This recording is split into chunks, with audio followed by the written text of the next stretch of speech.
자, 다음 주제로 넘어갑니다. 계속 논란이죠. 탈북민 월북. 뭐 경찰도 미리 뭔가 제보 받았는데 놓쳤고요. 군도 그냥 놓쳤습니다. 자, 정경두 국방장관 어제 국회에 출석을 했습니다. 그리고 질문을 많이 받았어요. 정경두, 북한 보도 1시간 뒤 서운 전화 받고 월북 알았다. 그러니까 청와대에서 전화 받고 알았다는 겁니다. 그러니까 일단 군 내부의 어떤 파악과 보고도 문제였다는 게 나타난 거예요. 26일 오전 7시 28분에 연락받았다. 국방위에서 첫 인지 시점을 밝혔습니다. 서훈 국가안보실장이 전화를 해줘서 알았다는 거예요. 북한 방송은 오전 6시 월북 첫 보도했습니다. 시차가 있잖아요, 지금. 이게 뭐 1시간 반 정도인데 근데 이게 군입니다. 군에서 1시간 반이면 모든 상황이 끝날 수 있는 상황입니다. 보도 없었으면 알기 어려웠을 것. 경계에 이어 보고 체계도 허점을 드러냈다. 이렇게 지적하고 있습니다. 자, 그럼요. 어제 국회 상황 확인해 보겠습니다. 뭐 우려하시는 바처럼 그렇게 지금 우리 그 경계작전 태세가 취약하지 않고 지금 정상적으로 많이 가동될 수 있는 그런 시스템을 가지고 있다. 다만 이런 부분이 일어난 데 대해서는 제가 뭐 100번 지적을 받아도 할 말이 없다고 생각이 됩니다. 모든 부분은 이 무한 책임을 국방장관이 지고 있기 때문에 제가 그 소상하게 나중에 설명을 드리고 필요한 부분은 보완해 나갈 수 있도록 그렇게 하겠습니다. 국방장관의 사과가 이번이 처음이 아니에요. 앞서서 여러 번 있었고 그리고 다 경계의 문제였어요. 무한 책임진다는 얘기를 했습니다. 오창도 평론가. 반복이 한두 번이 아닙니다, 지금요. 이렇게 반복되는. 이 부분에 대해서 사실 어떠한 그 방어, 보호 논리도 작동할 수가 없죠, 사실은. 근데 결국은 이 경계 태세 실패는 군이 존재해야 하는 가장 큰 이유를 망각했다, 또 실패했다라고 볼 수가 있는데 지금 국방장관이 무한 책임을 지겠다고 했는데 진짜 말씀드렸다시피 1시간이면 정말 모든 것들이 일어날 수도 있는 시간이거든요. 만약에 요원이 반대로 침투를 했다라고 하면 상상도 할 수 없는 일일 수도 있는데 무한 책임을 진다고 했는데 사실 책임질 수 있는 게 없어요. 어떻게 책임지겠어요? 그러니까 어떻게 책임을 진다는 거죠? 이 부분에 대해서는 앞으로 경계 태세를 어떻게 하겠다라는 얘기를 남겨야 되고 물론 그 부분은 비밀과 관련되어 있기 때문에 아주 상세하게 얘기할 수는 없겠지만 이 부분에 대해서는 향후 모든 부대에 대해서 이제 경계 태세를 할 수 있고 이 부분이 어떻게 직통으로 연결될 수 있을지에 대해서 조금 더 이제 명확하게 나와야 될 것이다. 물론 저도 이제 해군에서 레이더를 보는 이제 사병으로 근무를 했었는데 이 부분에 대해서 명확하게 다 찾아낸다는 것은 쉽지 않습니다. 쉽지 않아요. 그러니까 특히 이제 해군 같은 경우는 주로 선박 감시를 하고 육군이나 이제 해경 같은 경우는 해안대에서 이제 TOD나 이런 감시 식별을 하고 있는데 이 부분에 대해서 과연 국방부에서는 또 충분한 예산이 지원이 되었었는가 이런 부분도 한번 따져봐야 될 것이고 지금 전체적으로 사병 숫자가 줄어들고 있습니다. 제가 근무했었던 레이더 기지도 지금 무인화를 한다라는 이야기가 나올 정도로 사병이 줄어들고 있는데 다시 말씀드렸다시피 이제 선박은 레이더로 감시가 되지만 이렇게 한 사람이 왔다 갔다 한다거나 목선이라든지 작은 어선이라든지 이런 부분들은 선박 감시용 레이더에 실제로 잡히지가 않아요. 잘 잡히지가 않아요.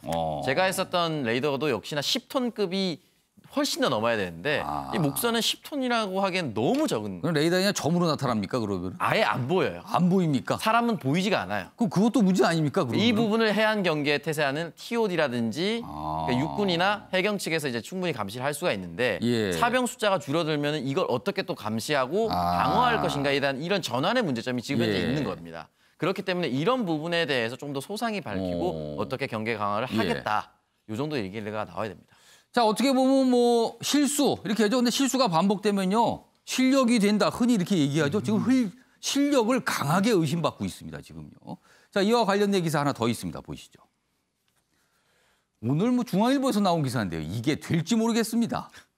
살인 혐의 탈북범이 북송한 정보. 우리 정부는 그랬죠. 북한 쪽에서 넘어왔는데 이제 살인 혐의를 받고 있다고 보냈습니다. 북한.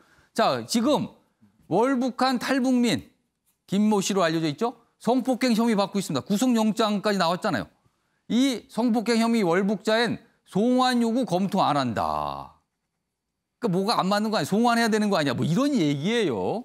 한국선 살인 처벌 가능성 낮아. 당시 통일장관 북속 근거로 들었는데 국내에서 벌어진 범죄인데 이거 어떻게 할 것이냐. 북한에 요청해야 되는 거 아니냐. 뭐 이런 내용이 담겨 있습니다. 최영경 변호사, 이거 그렇습니다. 가능합니까 이게? 조금 전에 이제 어떻게 보면 월북 사실 아는지 여부, 그건 경계, 곧 아까 그거는 국가 안보의 문제였다고 하면은 지금 이 이슈는 이른바 사법 주권의 문제인 것이죠. 실질적으로 대한민국 헌법과 형법에 따르면은 대한민국에서 있었던 범죄는 대한민국 정부 사법부가 재판 관할권을 갖습니다.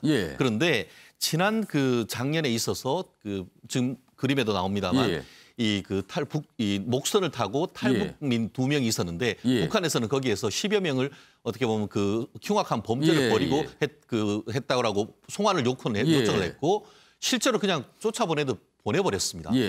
그때라고 한다고 하면은 실질적으로 그때 보낸 이유가 뭐냐면은 증거도 없고 실질적으로 북한이 알아서 하라라고 하면서 보냈다고 하면은 이번 같은 경우는 어떻죠? 피해자가 그러니까 성폭행에 지금 구속영장이 지금 발부가 된 그런 상태이고 피해자가 한국 여성이라고 한다고 하면 사법 주권을 실현하기 위해서 그리고 또 이른바 피해자 중심주의의 형법 범죄를 어떻게 보면 실천하기 위해서 송환 요구를 해야 되는 것이죠. 그리고 실질적으로 남북 관계에 있어서는 상호주의가 있지 않습니까? 아까 마침 작년에 이제 북한에서 이 탈북자를 송환을 요청을 했다고 하면은 이번에도 우리나라의 사법 주권을 관철하기 위해서 우리나라의 사법부를 처벌하기 위해서라도 북한 정부의 이 탈북자를 월북자를 다시 송환 요청하는 것이 상호주의의 원칙에도 맞는데 만약에 이렇게 하지 않고 송환 요구를 검토하지 않는다면은 앞으로 이런 일이 벌어졌을 때도 이런 일은 나쁜 선례로 남을 수밖에 없기 때문에 사법 주권 관철을 위해서라도 송환 요구하는 것이 맞다고 봅니다. 근데 좀 애매한 게 탈북민이라는 거예요. 또 탈북민에서 우리나라 국적을 갖고 있는 상태에서 또 월북을 했다. 이게 복잡해졌어요. 그래서 근데 이게 우리 정부는 지금 뭐 생각은 없는 것 같은데 이게 북한이 요청을 한다도 북한이 들을까요, 이거를?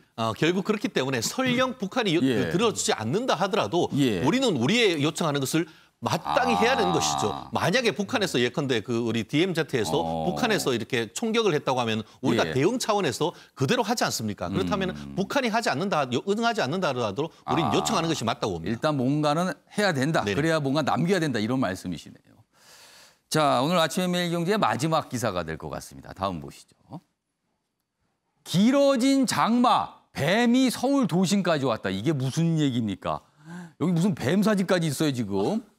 올해 잦은 비에 저지대 출몰이 늘었습니다. 뱀은 좀 습한 곳을 찾아다니잖아요. 그러니까 비가 계속 오니까 전체적으로 습해졌어요. 그래서 지난달 119 출동이 1,700여 건으로 급증했답니다. 도심에서 나타났다는 겁니다. 포획 금지로 땅꾼이 줄며 개체수 늘었는데 농작물 피해 물림 사고도 잇따르고 있답니다. 이거 좀 갑자기 조심하셔야 될 것 같다는 생각이 좀 듭니다. 도시에 웬 뱀입니다, 지금요. 자, 마무리하겠습니다. 올해 초만 해도 달러 값이 뛰고 금값은 내렸습니다. 그런데요, 이제는 달러는 가치가 떨어지고 금값은 매일같이 오르고 있습니다.